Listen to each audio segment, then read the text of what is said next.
Good morning అండి. Good morning Vestige. నా పేరు అమిత్ జూపల్లి. నేను చౌడపల్లి తెచ్చాను. వెస్టీజ్ పరిచయం కాకముందుకు నేను ఎంబీఏ కంప్లీట్ చేయడం జరిగింది. ఎంబీఏ అయిపోయిన తర్వాత 8 years నేను ఐటీ సెక్టార్లో జాబ్ చేయడం జరిగింది. 50,000 శాలరీ వస్తుంది. 50,000 శాలరీ వస్తుంది.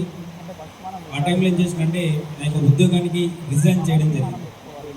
సో ఎందుకు సార్ మరి మంచి జాబ్ ఎందుకు రిజైన్ చేయాల్సి వచ్చిందంటే నా యొక్క పర్పస్ ఏంటి అంటే అక్కడ జీవితం అనేది లేదు. జీవితం అనేది ఎందుకు లేదంటే నేను ఒక పేద మధ్యతరగతి కుటుంబం చూసినటువంటి వ్యక్తిని కాబట్టి చిన్నతనం నుంచే చాలా కష్టాలు అనుభవించి ఒక పూరి ఇంట్లో ఉంటూ వర్షం పడితే మొత్తం వాటర్ కారేటటువంటి ఒక ఇంట్లో ఉండడం ద్వారా అప్పటి నుంచి డిసైడ్ అవ్వడం జరిగింది. ఇట్లాంటి లైఫ్ కాదు నేను కోరుకుంటుంది. ఒక మంచి జీవితాన్ని నేను కానీ నా తర్వాత ఉన్నటువంటి తరం కానీ లీడ్ చేయాలి, ఒక మంచి స్థాయికి వెళ్ళాలని చెప్పేసి నా చిన్నతనంలో డిసైడ్ అవ్వడం జరిగింది. చదువుకుంటే డబ్బు వస్తుంది, డబ్బు వస్తే ఒక మంచి ఇల్లు కట్టుకోవచ్చు, ఒక మంచి లైఫ్ని లీడ్ చేయవచ్చు అనేటటువంటి ఒక సంకల్పం నాకు చిన్నతనం నుంచి ఉంది. సో అదే ఉద్దేశంతో నేను ఎంబీఏ వరకు చదివి దాని తర్వాత ఉద్యోగం తీసుకొని అయినా కూడా 50,000 వస్తున్నా కూడా జీవితంలో మార్పు అనేది రావట్లేదు. సో ఈ విధంగానే కొనసాగితే నా లైఫ్ అనేది చేంజ్ కాదు అని చెప్పేసి నా ఒక ఉద్యోగానికి రిజైన్ చేయడం జరిగింది. దాని తర్వాత బిజినెస్ చేయడం జరిగింది. బిజినెస్లో లాస్ రావడం జరిగింది. దాని తర్వాత రియల్ ఎస్టేట్ అంటూ ఆల్మోస్ట్ ఒక 3 years అక్కడ కష్టపడడం జరిగింది. కానీ అక్కడ కూడా మార్పు రాలేదు. దాని తర్వాత గ్రూప్ 1, గ్రూప్ 2, గ్రూప్ ఇవన్నీ కూడా ప్రిపేర్ అవుతున్నా. కానీ జీవితంలో మాత్రం మార్పు రావట్లేదు. ఏం చేయాలనుకున్నటువంటి తరుణంలో ఈ వెస్టేజ్ నాకు పరిచయం అయింది. కానీ ఆకలి ఉన్న ఒక పుల్లాగా ఉన్నా కూడా నాకు ఈ వెస్టేజ్ పరిచయం అయినప్పుడు 2 months నేను టైం వేస్ట్ చేయడం జరిగింది.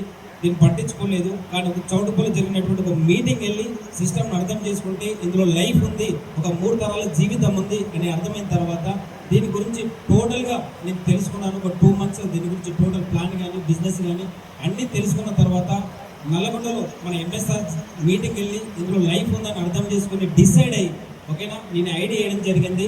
ఒక్కటే డిసైడ్ అయింది సార్. అప్పుడు నాకు తెలిసింది ఏంటంటే ఇందులో డబ్బు ఉంది, జీవితం ఉంది, గుర్తింపు ఉంది. ఇందులో నేను ఏదైతే కోరుకున్నానో నా యొక్క లక్ష్యం కూడా వెస్టీజ్లో నెరవేర్చుకోవచ్చు అని చెప్పేసి నేను డిసైడ్ అయ్యి ఐడియా చేసి జర్నీ చేస్తే నా ఫస్ట్ మంత్ ఇన్కమ్ వచ్చేసి 1,200 రూపాయలు. సెకండ్ మంత్ ఇన్కమ్ వచ్చేసి 27,120 రూపీస్. థర్డ్ మంత్ ఇన్కమ్ వచ్చేసి 35,000. ఫోర్త్ మంత్ ఇన్కమ్ వచ్చేసి 50,500 రూపీస్. సో 5 నెలలలో 50,000 సంపాదించాలని చెప్పేసి డిసైడ్ అయ్యి నేను పనిచేసిన. 5th month స్టార్ అవ్వడం జరిగింది. 6th, 7th స్టార్ కంప్లీట్ చేసుకోవడం జరిగింది కార్పొరేట్. దాని తర్వాత 8th month డైమండ్ రైటర్గా 77,000 ఇన్కమ్ తీసుకోవడం జరిగింది. సో ఏ విధంగా అయితే నేను ఇన్కమ్ తీసుకుంటానో దానికి కారణం ఏంటంటే సార్, మొట్టమొదటిగా నేను ఇక్కడ అర్థం చేసుకునేది ఏంటంటే ఇక్కడ నెట్వర్క్ ఇండస్ట్రీ మనం చేయాల్సింది ఏంటంటే టీమ్ బిల్డింగ్ చేసుకోవాలి. టీమ్ బిల్డింగ్ అనేది ఎక్కడి నుంచి వస్తుందంటే ఎక్కువ హోమ్ మీటింగ్స్ చేయడం ద్వారా మనకు టీం అనేది రావడం జరుగుతుందని చెప్పేసి ఎక్కువ స్టార్టింగ్లో నేను చేసిందంటే ఎక్కువ హోమ్ మీటింగ్ చేసేది. ఎవ్రీడే కనీసం 5 నుంచి 10 మంది పైన ఎక్కువ కలిసేది.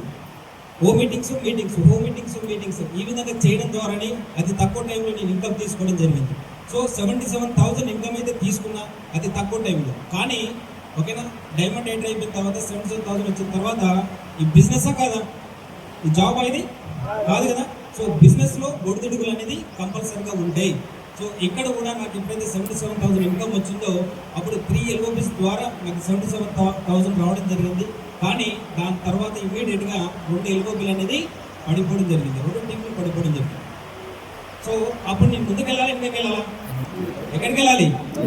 ముందుకెళ్ళాలి. కంపల్సరిగా నేను వచ్చిన ఒక ఆశయం కోసం వచ్చిన, కంపల్సరిగా నేను ఏది ఏమైనా సరే ముందుకెళ్ళాలి అని చెప్పేసి మళ్ళీ పడిపోయినటువంటి లెగ్స్ని మళ్ళీ డెవలప్ చేసుకుంటూ మళ్ళీ టీంని లీడర్స్ క్రియేషన్ చేసుకుంటూ ఎన్ని బాధలు వచ్చినా ఎంత కన్నీరు వచ్చినా గెలిపే ఒక లక్ష్యంగా నేను ముందుకెళ్తూ ఈరోజు నా హైయెస్ట్ ఇన్కమ్ వచ్చేసి 1,19,000.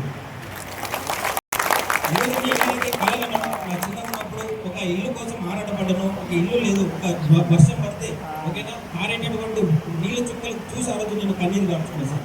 ఆ కన్నీరే ఈరోజు ఎప్పుడు కూడా నాకు ముందుకు నడిపిస్తూ ఉంటుంది. ఏదైతే నేను కలగనో ఈరోజు వెస్ట్కి వచ్చిన తర్వాత 1,00,000 ఇన్కమ్ వచ్చిన తర్వాత నా సొంత ఊళ్ళో ఈరోజు నేను అదే కలగనటువంటి ఇల్లు కొనుక్కోవడం జరిగింది.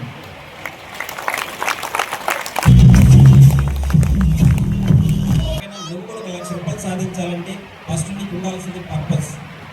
దేనికోసం పనిచేస్తున్నావు, ఎందుకోసం పనిచేస్తున్నావు అనేది నీకు ఒక క్లారిటీ ఉంటే ఇక్కడ వచ్చినటువంటి ఏ నెగిటివ్ అయినా ఏ కష్టమైనా నష్టమైనా దాన్ని ఓకేనా ఎదుర్కొని ఓకేనా సక్సెస్ అయ్యి ఇక్కడ నిలబడడానికి అవకాశం ఉంటుంది. ఎస్ఐనో మీరు కూడా ఓకేనా ప్రతి ఒక్కరు కూడా ఈ స్టేజ్కి వచ్చిన తర్వాత ఈ లేడీస్ మీటింగ్ వచ్చిన తర్వాత చాలా విషయాలు మీకు కూడా ఎక్కడికి వచ్చిన తర్వాత నేర్చుకోవడం జరిగింది. సో ఈరోజు నేర్చుకునే మా జర్నీ అనేది ఓకేనా ముందుకు తీసుకురావడం జరుగుతుంది. నా యొక్క డిసెంబర్ గోల్ వచ్చేసి మంత్లీ 3 lakhs ఇన్కమ్ తీసుకోవాలని చెప్పేసి, లాంగ్ టర్మ్ గోల్ వచ్చేసి మంత్లీ 10 lakhs ఇన్కమ్ తీసుకోవాలని చెప్పేసి ఓకేనా. దేనికోసం సార్ అంటే నా యొక్క కళ్ళ కోసం, నా కళ్ళ సహకారం కోసం, నేను నా తర్వాత పేదరికం ఉండొద్దని చెప్పేసి ఒక సంకల్పం తోటి నేను ముందుకు వెళ్తా ఉన్నాను. ఓకేనా. Thank you sir. నేను చాలా హ్యాపీగా ఫీల్ అవుతాను. I'm very proud okay being a part of Vestige లేకపోతే నా జీవితం అనేది ఎక్కడ ఉండేది. ఈరోజు నాకు ఓకేనా ఊహించుకోవడానికి కూడా చాలా కష్టంగా ఉంది. I'm very happy today. ఓకేనా మీరు కూడా చాలా ఓకేనా అదృష్టవంతులు. ఓకే వెస్టీజ్ ప్రాజెక్ట్ వచ్చినారు. ఓకేనా థ్యాంక్ యూ సో మచ్.